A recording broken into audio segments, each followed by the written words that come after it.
Melihat Rizik Syihab sekarang seperti sedang melihat Malin Kundang, ditulis oleh Erika Ebener di siwar.com.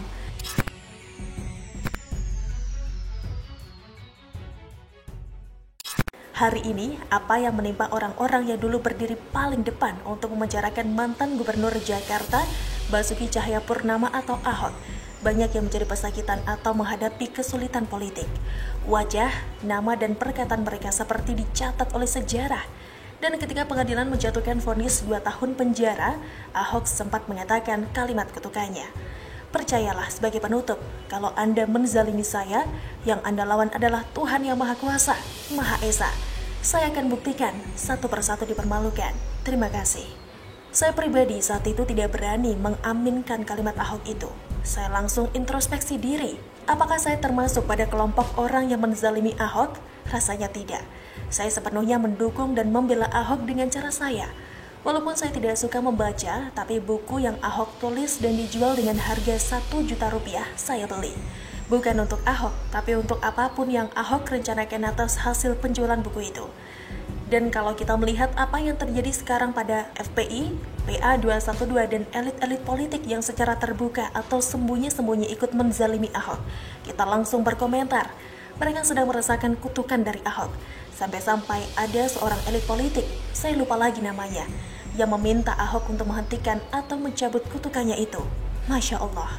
Saya mengartikan kata Anda dalam kalimat Ahok, kalau Anda menzalimi saya, itu sama dengan makna yang terkandung di dalam setiap pasal dari undang-undang hukum kita yang berbunyi barang siapa atau setiap orang, yang artinya tidak hanya mengikat orang tetapi juga mengikat badan hukum. Jadi semua yang bisa melakukan perbuatan hukum akan terikat erat dengan kalimat pendek itu. Namun dari sisi hierarki, kutukan Ahok memiliki hierarki yang jauh lebih tinggi dari undang-undang manapun yang ada di Indonesia. Mengapa? Karena Ahok sepenuhnya menyerahkan kalimat pertamanya itu pada Sang Maha Pencipta langsung, yang Anda lawan adalah Tuhan yang Maha Kuasa, Maha Esa.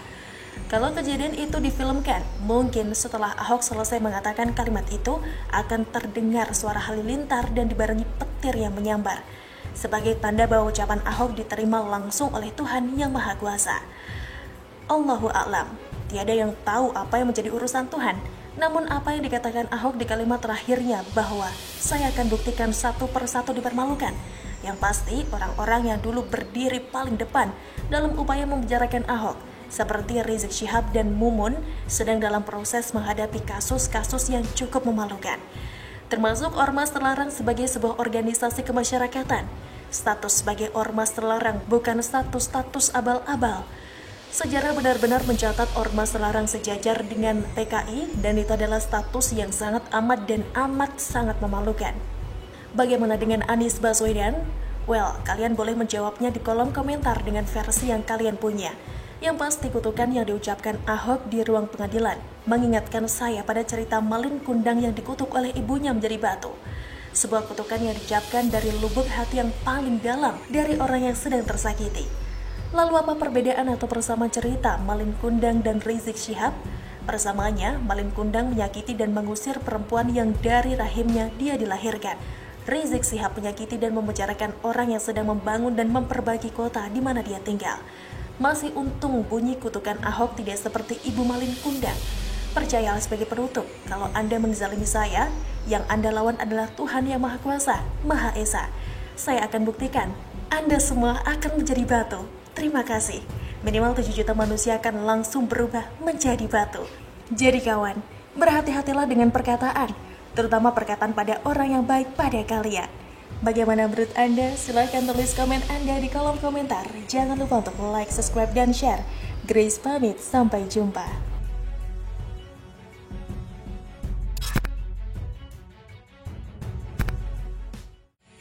Novel dan Kadrun tak fokus, di Rut Saranajaya diciduk, usut sampai Anies. Ditulis oleh Manuel di siwar.com.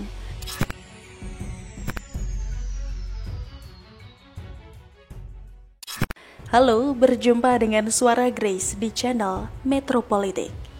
Sekarang ini kita melihat bagaimana tidak fokusnya si Novel dan Kadrun lainnya yang gagal tes wawasan kebangsaan dalam menghadapi dirinya yang radikal ini. Novel dan para kadrun yang gagal tes wawasan kebangsaan harus menerima bahwa mereka ini radikal lewat indikator yang jelas. Kemudian dari 75 orang, ada sekitar 50-an orang yang dipecat karena memang rapornya sudah kebakaran. Mau jadi ASN makan uang negara, tapi nggak punya jiwa cinta akan negara. Ini namanya pembangkangan dan radikal HTI-FPI.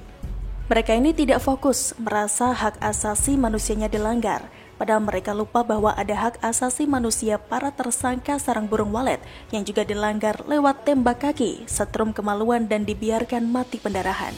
Alhasil mereka tidak bisa lagi keluar-keluar soal pemberantasan korupsi.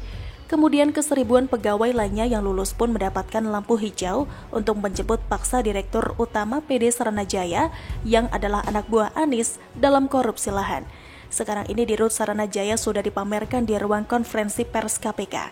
Ya sudah dipakaikan rompi oranye, padahal penetapan tersangka sudah berbulan-bulan lalu. Berkat kekuatan bulan, berkat kekuatan netizen dan siwot, Dirut PD Saranajaya pun akhirnya diciduk. Pertanyaannya, kenapa baru ditangkap dan dibawa ke KPK? Karena diduga selama ini dilindungi oleh Novel dan kadrun lainnya yang ingin nama Anies Baswedan tetap bersih sampai 2024. Makanya gak heran kalau Novel dan kadrun lainnya mau masuk KPK lagi.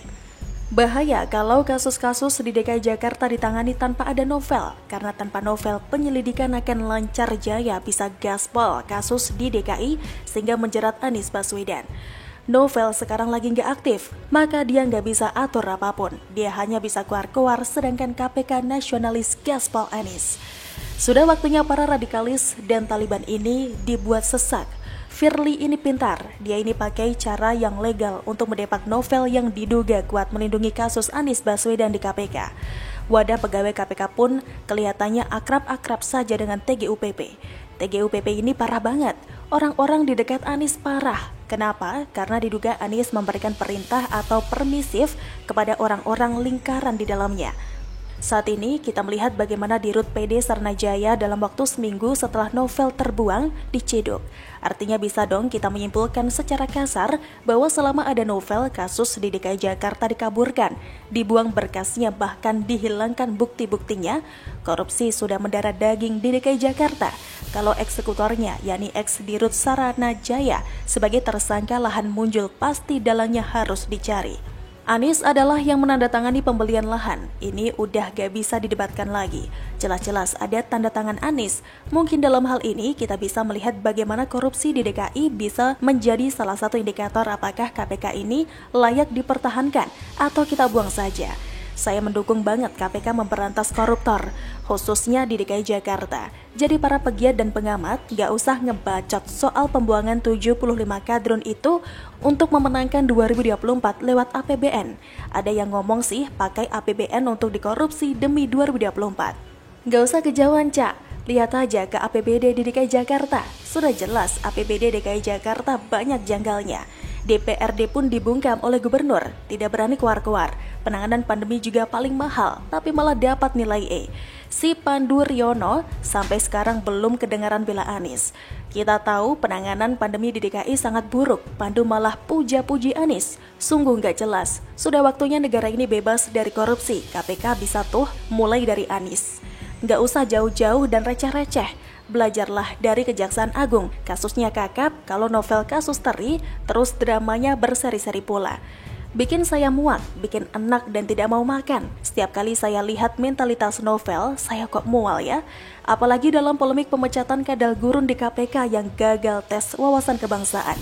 Kalau tes wawasan kebangsaan dibatalkan, itu sama saja namanya bikin rusak sistem ASN. Jangan mau dibuat radikal, ayo KPK, gaspol sampai ke Anies. Begitulah gaspol-gaspol. Bagaimana menurut Anda? Silahkan tulis komen Anda di kolom komentar. Jangan lupa untuk like, subscribe, dan share.